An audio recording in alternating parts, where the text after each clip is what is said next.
أعوذ بالله من الشيطان الرجيم بسم الله الرحمن الرحيم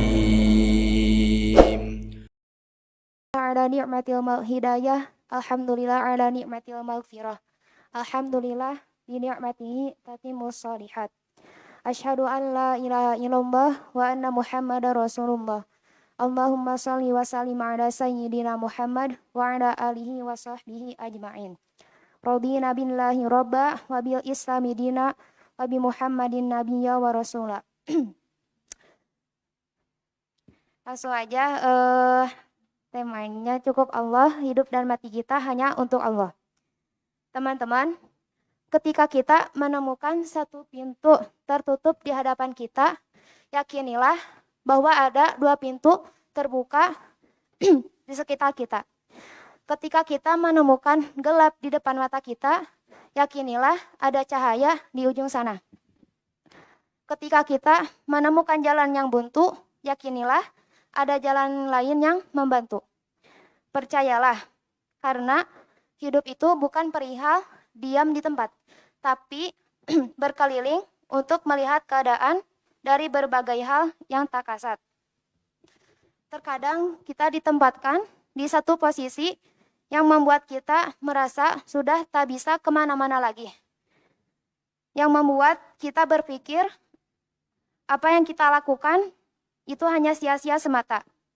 Apa yang kita harapkan tidak bisa lagi diharapkan. Keadaan yang menjadikan diri kita seolah-olah terjatuh dari satu lubang yang besar yang gak ada dasarnya, yang tidak bisa seorang pun melihat kita. Keadaan yang membuat diri kita menjadi seorang pembanding. Keadaan yang perlahan mampu mengubah diri kita menjadi pribadi yang sensitif. Nah, itu semua ketika hati kita jauh dari Allah. Maka pikiran-pikiran negatif pun akan masuk dan menguasai diri kita. Sementara kita hanya diam, menyesali, tanpa berbuat apapun untuk memperbaiki diri kita. Hidup yang kita jalani ini menuntut kita untuk terus bergerak. Oleh karena itu, apapun masalah yang kita hadapi, kita harus selalu melihat ke sekitar kita, perluas pandangan dan pola pikir kita. Sebab Allah sudah menyediakan solusinya. Tinggal bagaimana ikhtiar kita untuk menjemputnya. Lalu, jalan manakah yang harus kita tempuh? Ketika hati kita berkata seperti itu, hati orang yang beriman pasti mengatakan sirotol mustaqim, yakni jalan yang lurus, jalan yang mengantarkan kita pada Allah, jalan yang mengantarkan kita pada surganya Allah. Tentu saja, siapa yang gak mau surga? Udah jelas-jelas surga itu tempat yang keindahannya abadi. Tempat yang Allah khususkan dan siapkan untuk orang-orang yang terpilih. Tinggal kita, pantaskah kita untuk menjadi penghuni surga? Pantas gak? Pantas ya. Nah, ini tuh sebagai dorongan agar kita semangat untuk memperbaiki diri kita. Karena surga itu mahal harganya, jadi jalannya tidak mudah. Meski gak mudah, tapi bukan berarti gak mungkin. Terus dengan cara apa? Dengan cara kita melakukan perintah Allah dan menjauhi segala larangannya. Karena sekecil apapun kebaikan yang kita lakukan, ia akan menjadi tabungan akhirat di akhirat kelak. Begitu juga dosa. Sekecil apapun, ia akan menjadi penghambat langkah kita menuju surga. Jadi, jangan pernah kita meremehkan sekecil apapun kebaikan yang akan kita lakukan. Dan jangan pernah pula kita melupakan sekecil apapun dosa yang pernah kita lakukan. Jadi, marilah kita menjadi lebih baik. Jadikan hari ini lebih baik dari hari kemarin. Jadilah pribadi yang berhijrah setiap hari dengan tindakan yang nyata. Jadikan hidup dan mati kita hanya untuk Allah. Gimana ayatnya? Inna sholati wa nusuki wa mahyaya wa mamati lillahi rabbil alamin. Ya, karena setiap jiwa itu perlu Allah. Kita hidup di dunia hanya sebentar, karena dunia ini hanya persinggahan.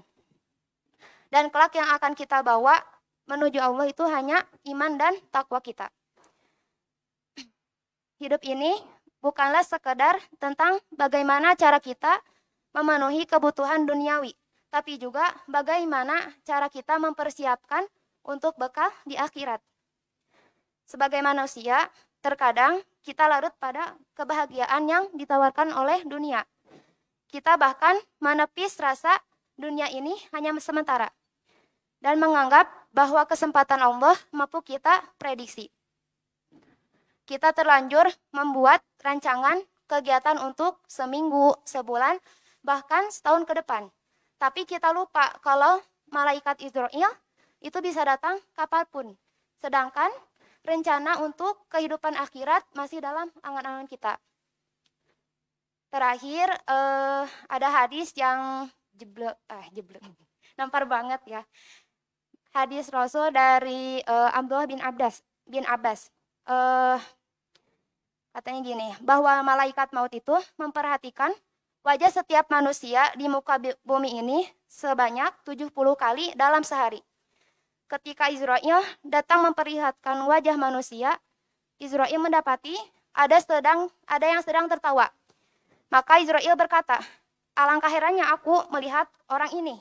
Padahal aku diutus sama Allah untuk mencabut nyawa dia. Tapi dia masih bersenang-senang dengan tertawanya. Semoga kita termasuk hamba yang senantiasa memperbaiki diri dan menerima dengan apa yang Allah telah tentukan sama kita. Wallahu a'lam bishawab. Mungkin cukup sekian. Kurang dan lebihnya saya mohon maaf. Semoga bisa memotivasi kita semua, khususnya untuk khususnya untuk saya. Ambil yang baiknya dan abaikan yang buruknya. Ditutup dengan Ya musabbital qulub, sabbit qulubana ala dinik wa ala ta'atik. Ya musarrifal qulub, sarrif qulubana ala dinik wa ala ta'atik. Ya muqallibal qulub, tsabbit qulubana ala dinik wa ala ta'atik. Rabbana atina fid dunya hasanah wa fil akhirati hasanah wa qina adzabannar. Assalamualaikum warahmatullahi wabarakatuh.